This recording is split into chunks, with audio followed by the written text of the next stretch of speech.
If you play it right for yourself, it can be the most remarkable thing. But as a collective, these very early days are super important. This is inevitable at scale. Watching this makes me laugh because this is exactly what the rooms look at. This is actually way more. This is more, even though it's just, these days for me, a small room. This is way more faces than the ones that I saw in the tech space. And a lot of these faces went on to become the founders of Uber and Zucks and the founders of Instagram and things of that nature. So a couple things. Number one,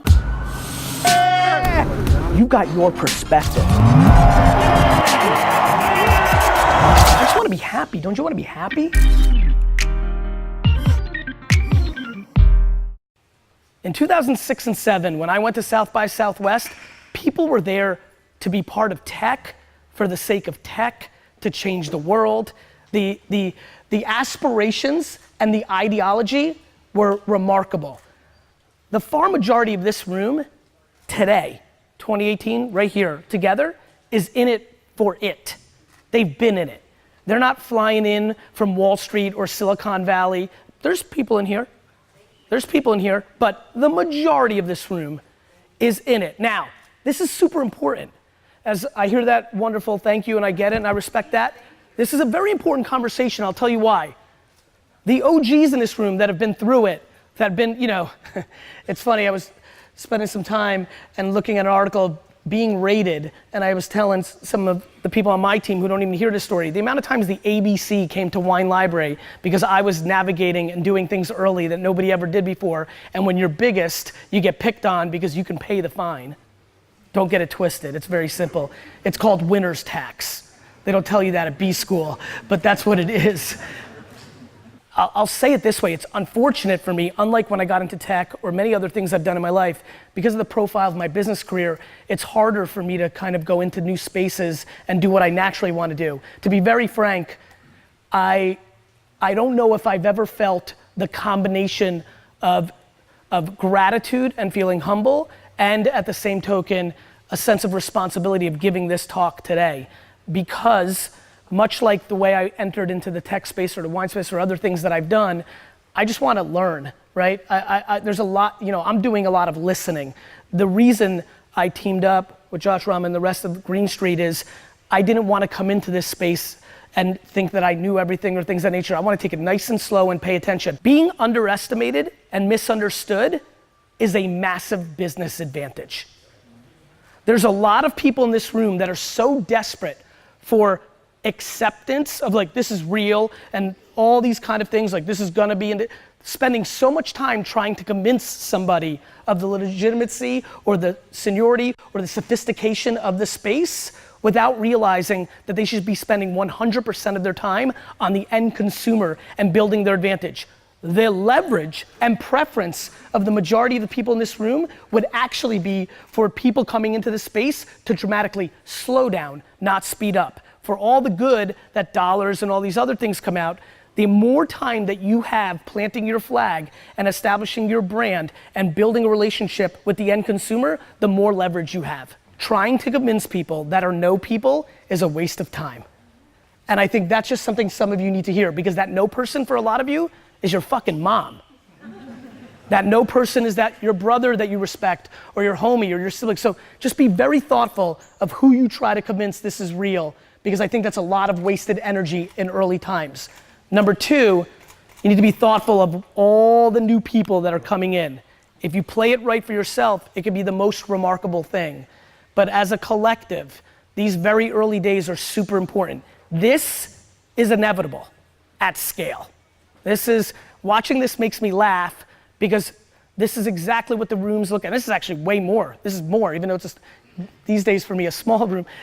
This is way more faces than the ones that I saw in the tech space. And a lot of these faces went on to become the founders of Uber and Zucks and the founders of Instagram and things of that nature. So a couple things. Number one, if you are fortunate enough to be smart enough, and that's the only word I can think of, if you are fortunate enough to be smart enough to be in this fucking room right now, please do not do what so many of my homies from tech in 2006, 7, and 8 do to me, which is reminisce and are sad that they did not take full advantage of their pole position in where the world was going.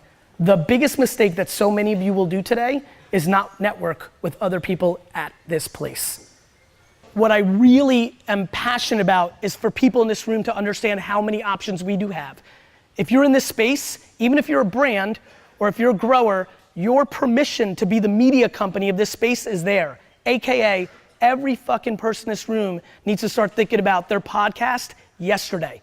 Every single person in this room needs to be thinking about writing a white paper and putting it on LinkedIn yesterday. Everybody here has to shift from crying, and that's what a lot of you are doing. Wah, wah, Instagram and Facebook and Google aren't taking my money. Nobody gives a fuck about your tears.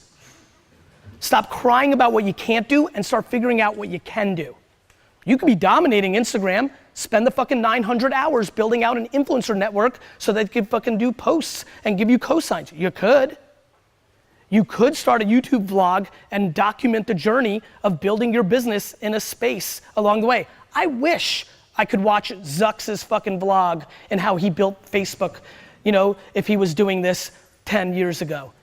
God forbid, AKA God willing, your company explodes, that vlog of how you made it is gonna be watched for the next 50 fucking years in perpetuity. You can do a ton of shit, but we have to shift our marketing mindset in this space from being advertisers to being media companies. We have to produce content. You have to produce content. So I implore you to take advantage of this remarkable moment in your industry where it's not a baby, but it hasn't even started. And I highly recommend you understand how early platforms and industries start. The ROI is in the fucking people. The ROI is in the fucking people. I promise you right now, everybody is watching how you're navigating right now. Everybody is watching.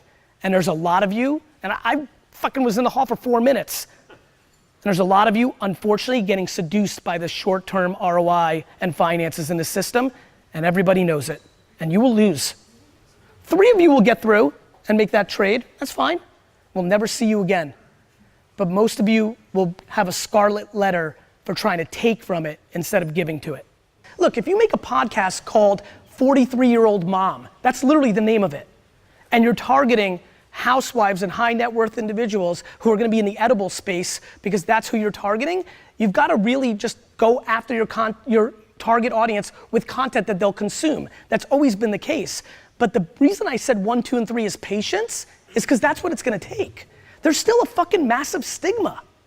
Go fucking read the first 15 years of prohibition. You know what the biggest, scariest things in the world are? Having too little and having too much. When you're poor as fuck and on welfare, you don't think the trust fund baby who's got 100 mils got it bad, you think that's the greatest. What you don't realize is that kid is always gonna be told that he never made it and he's got a drug problem and fucked up and on meds and at the psychiatrist because his game is broken before he even started. The bottom line is, my dear, everybody's got fucking problems too. Because when it's yours, it's yours. And so I navigate happy because I'm just grateful for what I have, and other people have more, other people have less. When I had a whole lot less, I was happy with the fuck I had, and I just every day recognize that if I'm in my own head and realize that everybody's got their own shit too, then I don't spend time complaining and dwelling, I spend time on doing. This is forever. You have made a decision to be in an industry that will be over-regulated for the rest of your life. I promise you that. And that's super okay. I did the first 20 years of my business life in a super regulated business, but it still sucks compared to not regulated businesses. Like, I don't know what else to tell you. And so, much like the admiration I have for Travis, I could have never built Uber because Travis had a DNA that was good at fighting City Hall. I'm scared of City Hall. That's just my DNA. So I think everybody here has to make a decision for them if they have the muscles memory and the stomach to deal with the ebbs and flows of things. The toughest thing, and anybody will know this, the number one toughest thing to me in life is not having little, because you don't know. It's having little, getting something, getting a lot, and then losing it. People going backwards just struggle. And I think the toughest thing in a regulated business is, cool, they open up Illinois, couple people here have Chicago roots, or they move, they go and they crush it. They saw what happened in Cali. They went into Illinois, they fucking kill it. And then for some reason, 7 years later, they re-regulate it and it's gone. Tough. That is what you're signing up for. And I think the better, kind of like nobody gives a fuck about your feelings, right? The quicker you understand this is gonna be regulated in perpetuity, then you can start really starting to think about how you navigate and how you go about it. So I wish you guys the best. I'm so grateful that I was able to give this talk at this time. It means a lot to me. I'm super excited to get to know the majority of you over the next 2 or 3 decades, and I wish you great health and great success. Thank you so much. Thank you. Thank you. Thank you. Thank you. Thank you. Gary Vee, everybody. Thank you, guys. Thank you to everybody who presented today. You had a great Trying to save that car.